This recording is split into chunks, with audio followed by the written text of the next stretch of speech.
Hola a todos, bienvenidos al podcast Reflejos de la Historia Colombiana en el Arte Visual.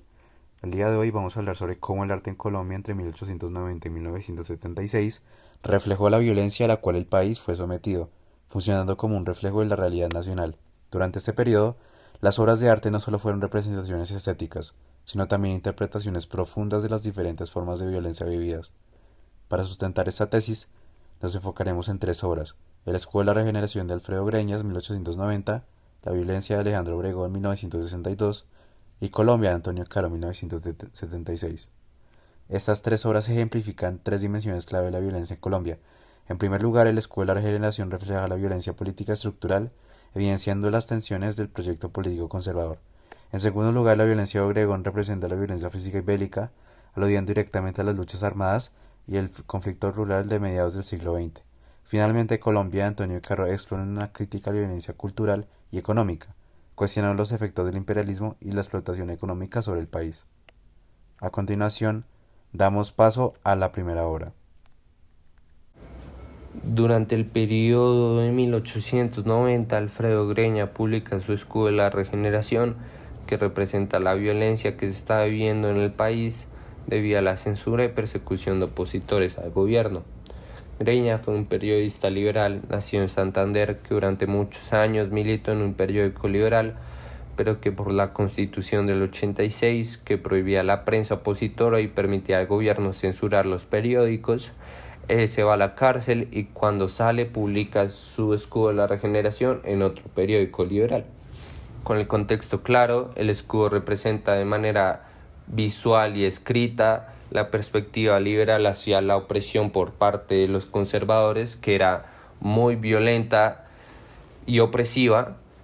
Esta violencia política continuó durante muchos años, ya que, como bien sabemos, la violencia no disminuyó, sino que se vio con la violencia bipartidista que siguió más adelante, la creación de guerrillas liberales y el asesinato sistemático de líderes con ideales diferentes a los tradicionales. Para finalizar, el escudo de la regeneración del liberal Alfredo Breña deja ver cómo era la violencia política hacia los liberales en los finales del siglo XIX, violencia que continuó por muchos años más, acaparando gran parte del siglo XX. Con esto en cuenta, se puede ver cómo el arte ayuda a poder entender y tener un mejor contexto de lo que estaba pasando en el país con referencia hacia la violencia. Acto seguido, damos paso a la segunda obra. Bueno, ya entrando en materia con la pintura de la violencia, esta fue hecha por Alejandro Obregón, un español de padres colombianos que pasó gran parte de su vida aquí en Colombia. Algo bastante curioso de esta pintura es que quizá al principio no es fácil de ver, o mejor dicho, de entender, ya que pues podemos ver el cuerpo de una mujer embarazada mutilada, pero este se camufla con un paisaje de montaña, fundiendo la violencia como algo natural en el paisaje. Para entender esta obra, creo que es muy importante hablar un poco del contexto en que fue producida. Por allá en el 48, Obregón se encontraba en Bogotá. Para esa misma época estalló el Bogotazo. Así fue como el artista fue testigo de tantas muertes gracias a que su estudio se encontraba en el centro de la ciudad. En una de estas caminatas hacia su trabajo, Obregón se encontró con el cadáver de una mujer, que si bien no se encontraba en las mismas condiciones que muestra en su obra, esta había sido asesinada de una manera muy grotesca. Otra cosa bastante curiosa es que la primera vez que esta obra fue exhibida, el Ministerio de Gobierno exigió que fuera retirada de la sala de exhibición. Gracias a esta pintura podemos hablar de una conexión entre el arte y la violencia física y bélica. Generalmente cuando pensamos en violencia, lo primero que se nos viene a la mente es muerte y conflicto, y quizás esta pintura de Obregón puede ser la representación perfecta de este pensamiento. La violencia de este tipo ha estado presente en nuestra historia, incluso desde antes de la época de la violencia, pero el hecho de que en 1962 un artista que no acostumbraba a pintar hechos violentos marcados por la muerte y el dolor físico haya decidido hacer una serie de cuadros completos sobre este tema en Colombia, nos muestra cómo la violencia física y bélica ha marcado a nuestro país. Finalmente, damos paso a la tercera obra.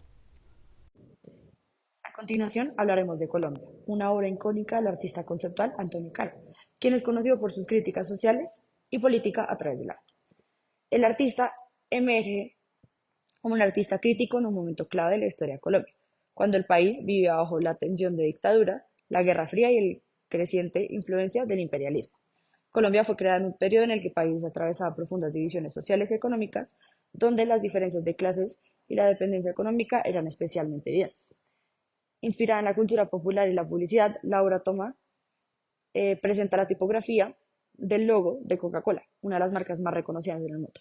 Caro juega con esta imagen para cuestionar las relaciones de poder y la identidad cultural de Colombia. La obra representa una denuncia contra el colonialismo cultural y la dependencia económica al utilizar un símbolo del consumismo global. Caro critica cómo los valores económicos de países poderosos influyen y suprimen la identidad de las naciones en desarrollo, como Colombia.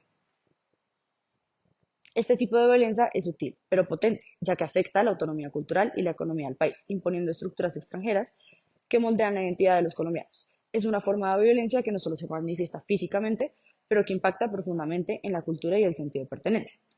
Así, Colombia Antonio Caro expone cómo las dinámicas de poder económico y cultural terminan por sofocar las identidades locales, convirtiéndose en una representación clara de la violencia simbólica y estructural que Colombia ha vivido a lo largo de la historia.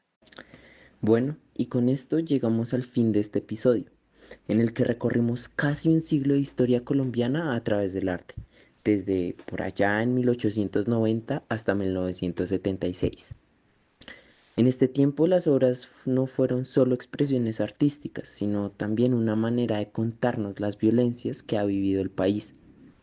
Desde el escudo de la regeneración de Alfredo Greñas, que refleja pues el control y la represión política de su época, pasando por la violencia de Obregón, que nos muestra pues también el dolor y el caos colectivo que se vivió en Colombia durante esos años, hasta la crítica social y política en Colombia de Antonio Caro, nos deja pensando que el arte siempre ha sido un espejo de nuestra realidad.